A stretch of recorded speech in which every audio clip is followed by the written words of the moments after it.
Olá, gente, tudo bem? Estamos aqui no Entretanto para falar das coisas do Brasil e do mundo à luz do direito dessa maneira rápida, objetiva e fácil, bem-humorada, que é a característica do programa Entretanto.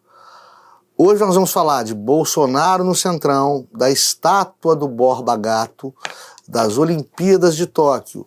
Vamos falar do acidente ou das agressões sofridas pela Joyce Hasselmann, pela possibilidade de fraude às urnas eletrônicas e pela realidade em torno do voto auditável. Tudo no Entretanto, eu aguardo você, dê o seu like, clique na sinetinha e inscreva no canal.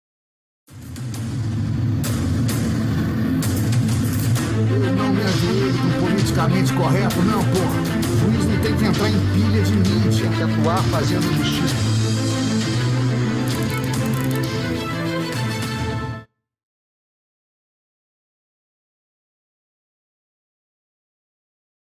Gente, tudo bem? O pessoal está criando uma expectativa em torno da recente declaração do presidente Jair Bolsonaro, que se diz hoje um político ligado ao centrão do parlamento, tanto do Congresso, né, quanto das suas duas casas legislativas, a Câmara dos Deputados e o Senado Federal. O termo centrão, ele é por si só pejorativo e ele é muito pouco entendido pelo público brasileiro, porque uma boa parte da mídia ajuda a escamotear o verdadeiro significado do que seriam esses parlamentares de centro, criando uma cultura da desinformação que acaba por tornar esses políticos pessoas malquistas aos olhos do grande público, ao fundamentos que participariam de loteamento de cargos, loteamento de ministérios, enfim, que participariam de negociatas políticas para manutenção do presidente no poder, em troca de emendas parlamentares, em troca de outros favores puros e espúrios por parte de quem os estaria cooptando para compor chapa dentro do cenário político nacional. O político do centrão, na verdade, ele é ele se chamaria, em um país de parlamentarismo, como por exemplo é o caso da Inglaterra, ele se chamaria de um político moderado.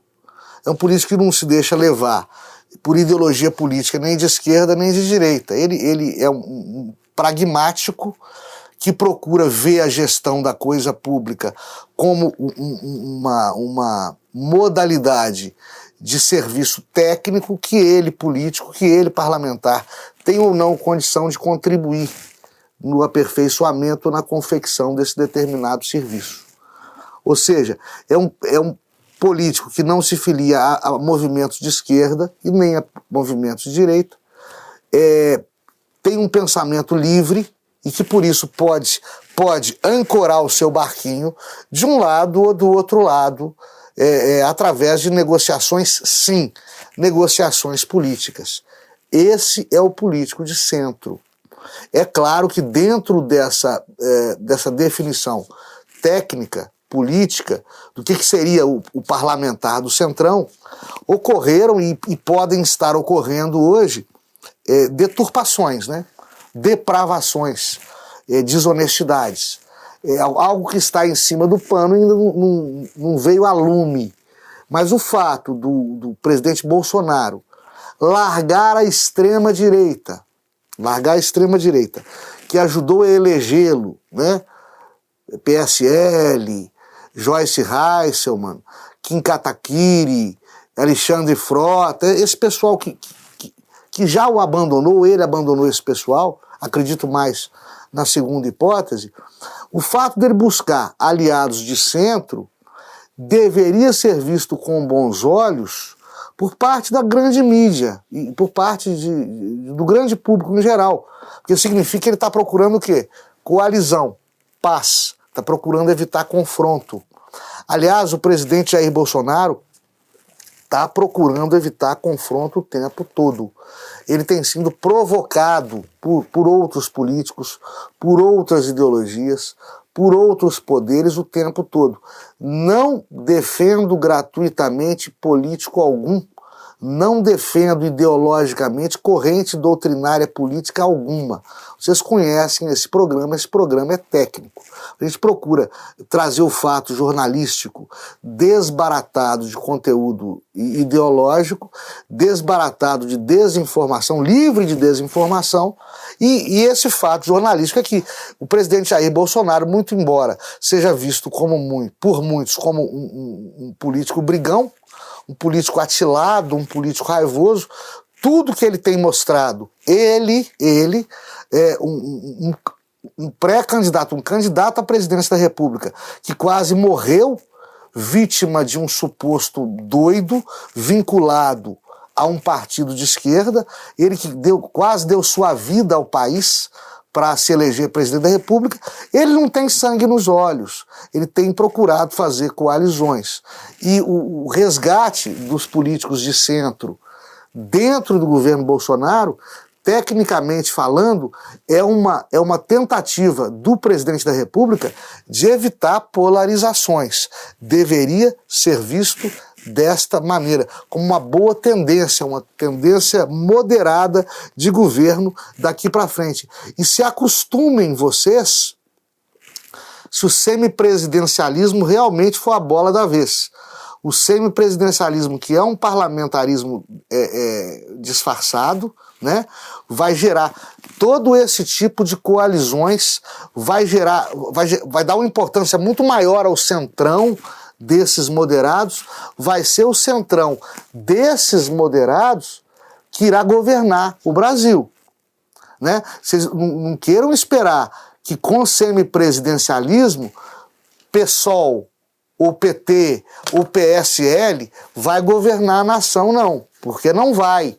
Porque tem antagonistas muito fortes e ali dentro do Congresso Nacional os jogos de interesses puros e espúrios impedem que você consiga formar um gabinete para gerir a nação sem uma coalizão política que englobe moderados para um lado ou para outro, centro-direita e centro-esquerda. É isso que vai governar, iria governar a nação no parlamentarismo, no semipresidencialismo.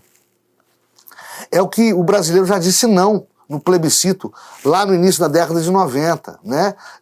O que os Estados Unidos nunca suportaram, apesar do presidente dos Estados Unidos não governar sem um Congresso americano, que também é bicameral como o brasileiro, né?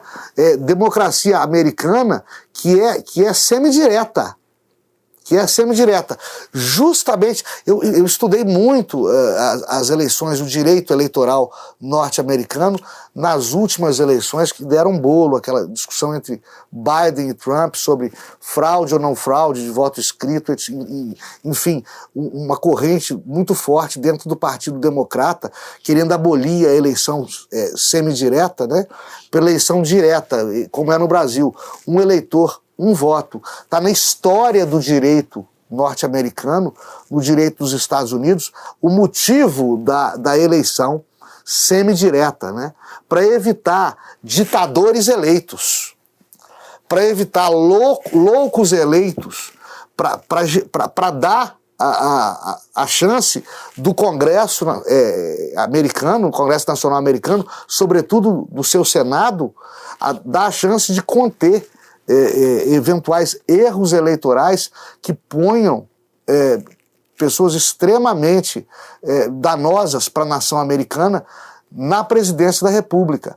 Esse show de impeachments que vira e mexe acomete as republiquetas de bananas, e o Brasil está virando uma delas, infelizmente, não acontece nos Estados Unidos por causa disso, por causa da democracia semidireta. Talvez fosse a solução, ao invés do semipresidencialismo, né? Não nos esquecendo que, durante a, entre aspas, ditadura militar no Brasil, havia democracia semidireta. Durante boa parte da ditadura militar no Brasil, os eleitores votavam em deputados que votavam em colégio eleitoral no presidente da República, né? havia oposição ao presidente general que acabava ascendendo ao poder. É claro, havia manobras de bastidores, havia pressão sobre os deputados parlamentares. Isso não existiria num regime democrático puro. Mas o sistema de governo da democracia indireta, como adotado nos Estados Unidos, impede erros desse jaez sem dar ao parlamento nacional todo esse poder que essas coalizões políticas mal vistas no cenário político nacional fazem com que nós todos temamos uma democracia parlamentar, com alguma razão, porque os partidos políticos brasileiros não dão a nós, público, eleitor em geral, não nos concedem a necessária segurança institucional para que nós confiemos neles para formar gabinetes dentro de um sistema parlamentar que o eleitor brasileiro, em um plebiscito, já repeliu. Picharam a estátua do Borba Gato. Borba Gato foi um bandeirante que ajudou a desbravar o sertão brasileiro. É claro, buscando riquezas, buscando índios, explorando escravos, né? Que era como se fazia economia naquela época. Borba Gato cumpria a lei naquela época. Você não pode olhar o passado com os olhos do presente. Isso é uma velha realidade histórica, infelizmente, sempre esquecida por aqueles ignorantes que fazem questão de não aprender com os erros revisionistas que nós estamos amealhando, que vão compondo o nosso triste acervo de ignorâncias e de polarizações políticas desnecessárias em torno daquilo que é uma ciência, que é a ciência da história. Esse revisionismo histórico que faz com que movimentos de um lado ou de outro, e pouco importa se é direita ou esquerda, a burrice, o assassinato da nossa memória é tão gritante, é tão fatal para o ensino daqueles jovens que estão surgindo, que não importa se o antagonismo provém de forças progressistas ou de forças conservadoras. São sempre forças estúpidas. O revisionismo histórico não pode se dar desta maneira. Que picharam Borba Gato porque ele seria responsável pelo tráfico negreiro, por explorar negros escravizados no Brasil e por utilizar mão de obra indígena,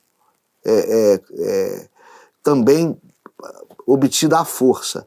Na verdade, a história já decompôs, já fragmentou estas meias-verdades, e nós hoje sabemos que quem escravizava os índios eram os índios.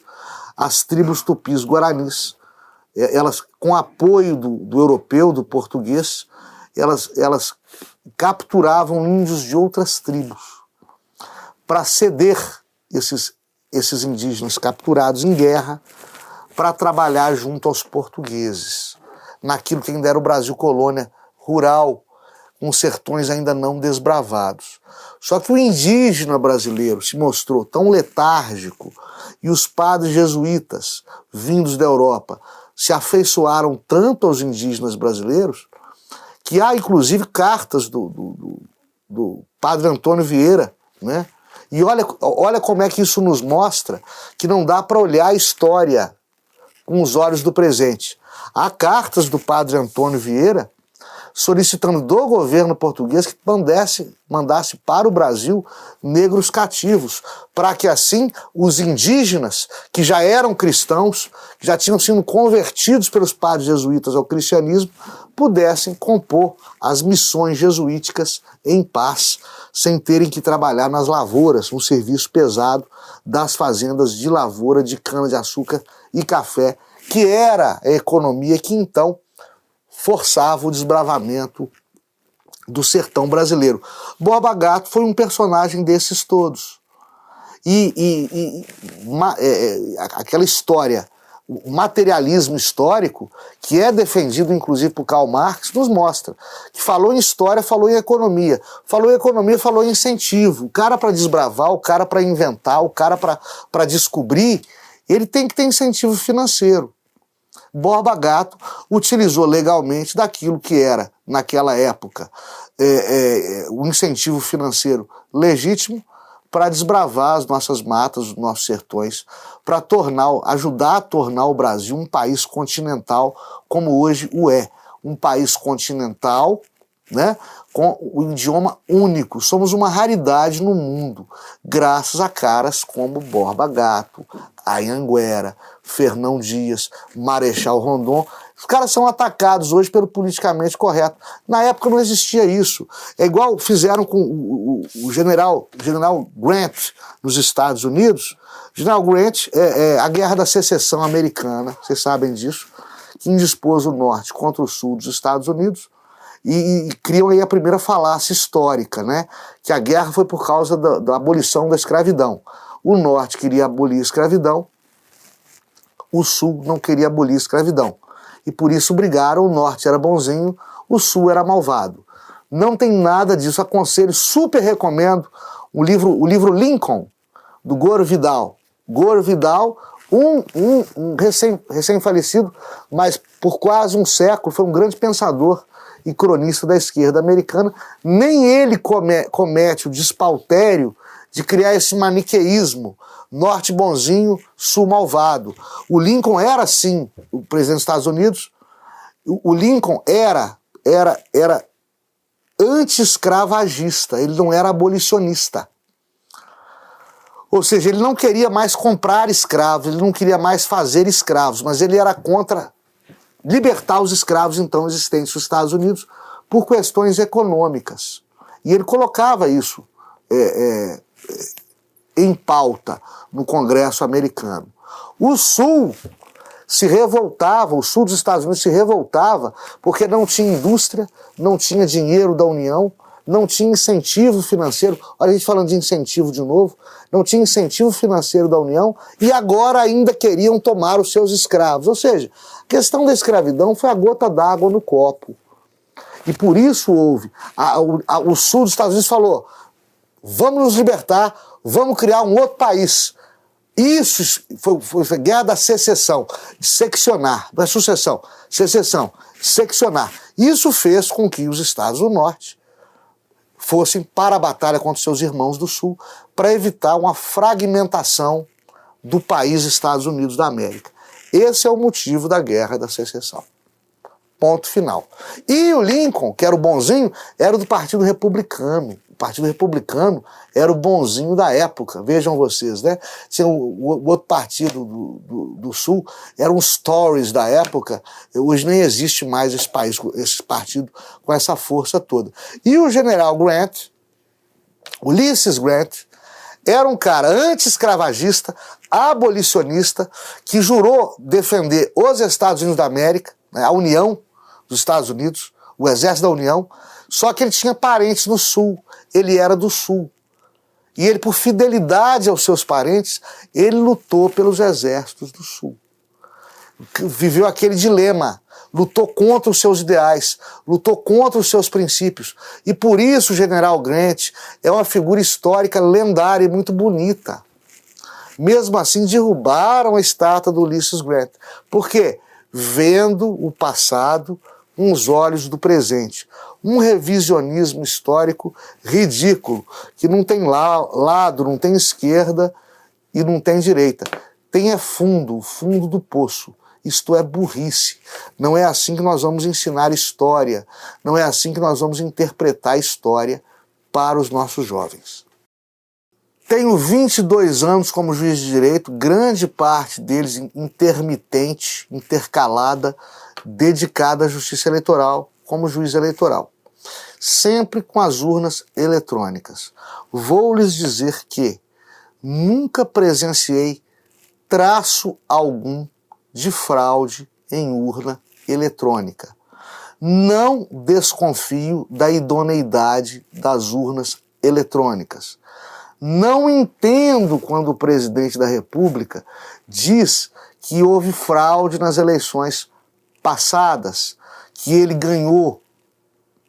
Pelo que eu soube, pelo que eu perguntei, pelo que eu indaguei, foram eleições vencidas com relativa facilidade pelo presidente Bolsonaro, atual presidente Bolsonaro.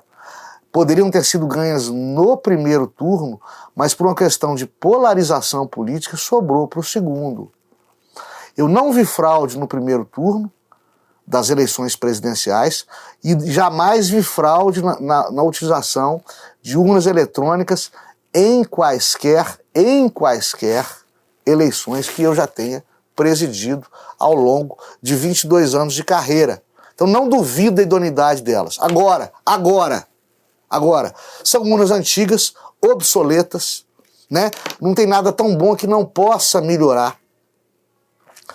Criar voto auditável é perfeitamente possível, agrega para a segurança democrática das eleições. Eu não consigo entender a teimosia do TSE, a teimosia da classe política em não permitir que se criem urnas com voto auditável. Ah, vai custar muito, porra. Estão liberando 5 bilhões de reais, mais um pouquinho, para fundo eleitoral, o que é um absurdo, né? Já falamos isso aqui, partido político é pessoa jurídica de direito privado, que se vire com o seu dinheiro, que se vire com donativo de campanha. Não queremos dinheiro público nisso não, ninguém, brasileiro nenhum quer. Mas se vamos gastar 5 bilhões de reais com fundo eleitoral, pega esse dinheiro e vamos criar urnas eletrônicas mais modernas. A geração das nossas urnas eletrônicas é de 20 anos atrás. É preciso poder auditá-las, já que há dúvidas. Eu não tenho dúvida de resultados de eleição por conta de urna eletrônica. Eu jamais verifiquei fraude em urna eletrônica alguma, porque elas funcionam offline. Mas está tendo esse fuzuê, essa fusarca toda. Vamos criar urna auditável. Qual que é o problema? Quando se teima em não criar urna auditável, é que se cria, aí sim, suspeita. Eu não suspeito, particularmente, da lisura da justiça eleitoral brasileira. Eu suspeito, sim, dos agregados, principalmente enquete de campanha eleitoral, pesquisa eleitoral. Isto, sim, no Brasil tem que ser repensado. Quanto à legitimidade, tem que ser criado regulamento, obstáculo, empecilho novo para impedir manipulação de resultado. Por exemplo, eleição de intenção de voto, Lula já ganhou, isso saiu aí, Folha de São Paulo, Instituto Folha. Uma enquete, primeiro, não uma pesquisa eleitoral, não tem rigor estatístico algum. E segundo, um resultado manipulado, altamente estapafúrdio. Digo para vocês, de 10 pessoas que eu conheço, 9 não votam em Lula de jeito nenhum. E eu conheço gente de todo tipo, tá? Boa, ruim, rica, pobre, gorda, magra, cruzeirense, atleticana, flamenguista. De 10 pessoas que eu conheço, 9 não votam em Lula de jeito nenhum.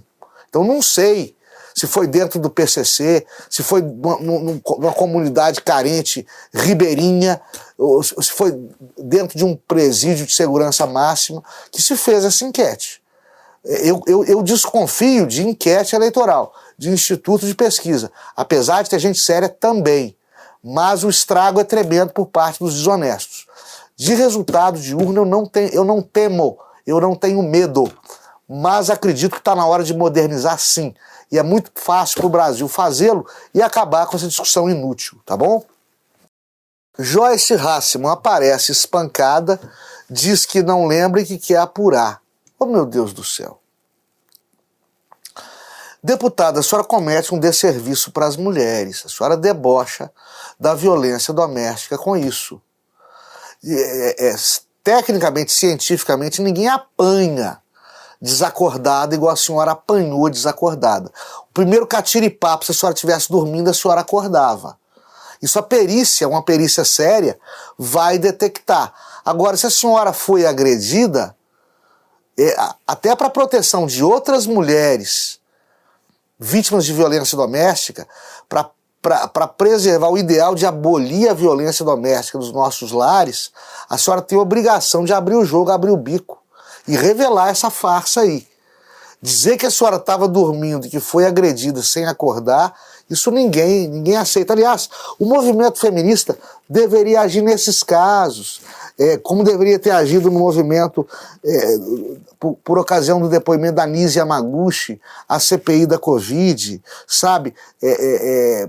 Bastante constrangedor o que fizeram com a doutora Nise Yamaguchi, e o movimento feminista nada fez. Agora Joyce Hasselman vem com essa esparrela, e com isso agride todas as mulheres vítimas de violência doméstica do Brasil.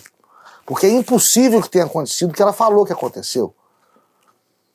E o movimento feminista se cala porque é uma política de direita.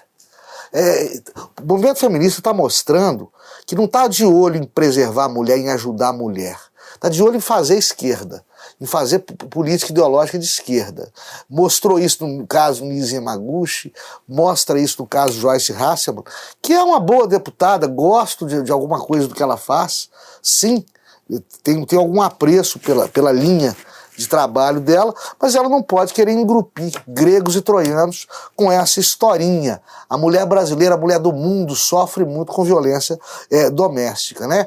E se preocupa, o movimento feminista se preocupa agora, durante as Olimpíadas, né? As atletas da ginástica artística alemã, para irem contra a sexualidade no esporte, que faria mal à imagem do gênero feminino atleta, elas estão para ocultar o corpo, elas estão usando aqueles colantes de spandex, né? Rente ao corpo, para fazer os números de ginástica artística. Isso parece que tá migrando para outros esportes também. Eu sou de uma época que mulher gostava de ser bonita e de ser olhada como mulher bonita. É claro que elas também têm outros atributos, né? E que são admiradas por isso também. Nádia Comaneci foi a maior atleta olímpica de todos os tempos, e ninguém fala das belas pernas que ela possuía, mas das notas 10 que ela arrancou dos juízes nas Olimpíadas da Alemanha, se não me engano, Munique em 74, ou Montreal em 76, parece. Nádia Comaneci. Ninguém fala das pernas, que eram lindas, são bonitas até hoje, de Nádia Comaneci, fala do talento dela. Ninguém fala da beleza da Paula, da Hortência, falam das cestas que elas coroaram a trajetória da seleção de basquete brasileira ao longo das Olimpíadas.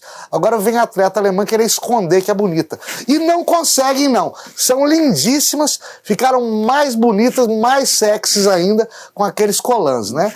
As alemãs não conseguem esconder que são belas. E não deveriam esconder. Né?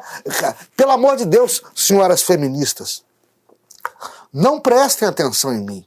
Não prestem atenção em mensagens outras misóginas ou machistas de internet. Leiam a guru de vocês. Leiam, por favor, Camille Paglia, guru de vocês, guru do feminismo. Se vocês lerem Camille Paglia, vão parar de falar besteira e de fazer besteira. Mulher não pode ter medo de ser mulher. Mulher não pode querer que homem não seja homem. Vocês estão entendendo tudo errado. E mulher é bonita mesmo. E o que é bonito mesmo é para se mostrar mesmo. Com respeito à pudicícia alheia, mas é para se mostrar. Não diminui a inteligência da mulher ela ser bonita. Não diminui a habilidade esportiva da mulher ela ser bonita. Não diminui a beleza da mulher ela usar colã ao invés de mostrar a perna. Vai ser bonita do mesmo jeito. Isso não diminui a sua capacidade, a sua projeção, a sua proeminência em outras áreas. A gente não está cerceando a mulher enquanto mulher, quando diz que a mulher também é bonita, né? E as atletas olímpicas são, via de regra, bastante bonitas. Por falar em Olimpíada, gente, eu não curto Olimpíada, né? Para mim, Olimpíada deixou de ser esporte há algum tempo para virar comércio, para virar negócio. Pelo menos o futebol é uma coisa mais declarada, é um comércio mais declarado. E, sobretudo, o que me agride bastante em se tratando de Olimpíadas é você se devotar a determinados atletas olímpicos e, de repente, descobrir, aliás, a olhos vistos, muitas vezes, todos eles marombados, todos eles dopados, todos eles repletos de medicação para aumentar desempenho olímpico, desempenho esportivo. Isso acontece em toda Olimpíada. E acho isso um desrespeito com o público em geral e com a juventude que segue esses atletas, que persegue ideais olímpicos. E o ideal olímpico nada tem a ver com dopagem. Seja que tipo de dopagem for. Seja que tipo de dopagem for. Vocês sabem que existem 3 tipos de doping, todos eles proibidos pelas autoridades esportivas. Você tem o doping de desempenho, que é o mais grave porque ele afeta classificações, prêmios, medalhas, campeonatos, Olimpíadas, Copas, etc. No doping de desempenho, o atleta se droga com substâncias proibidas para com isso conseguir melhorar seu desempenho esportivo. Ou seja, além de droga, além de subterfúgio rasteiro, além de estar se envenenando, né, tá roubando de outras pessoas. Esse é o doping de rendimento. Tem o doping de lazer. O atleta usa substâncias proibidas, geralmente drogas psicotrópicas, entorpecentes, para se divertir no momento de lazer e cai no exame antidoping. Por exemplo, isso acontece muito com atletas de futebol. Vai numa festinha do embalo, fuma maconha, cheira a cocaína, no dia seguinte joga. Não usou droga para jogar bem, usou droga e depois foi jogar. E cai no exame antidoping e também está suspenso. E também pode ser banido do esporte. É o doping de lazer. E o terceiro tipo de doping é o doping medicinal, se é que isso pode existir. O sujeito, para tratar de um problema de saúde, intencionalmente ou por acidente, ele toma uma medicação que é legítima, mas que não é legítima para o atleta durante a competição. Também é proibido, porque vai alterar o desempenho do atleta e às vezes vai causar risco de vida para o próprio atleta. Todos os 3 tipos de doping são proibidos pela legislação esportiva do mundo. E é o que a gente, infelizmente, ainda vê em Olimpíada, que, para mim, repito, não retrata o esporte. Hoje é um comércio, como outro qualquer, né? Tem uma roupagem de espírito olímpico por detrás. É melhor que os jovens assistam Olimpíadas do que assistam Big Brother. Por esse ponto de vista, tudo bem.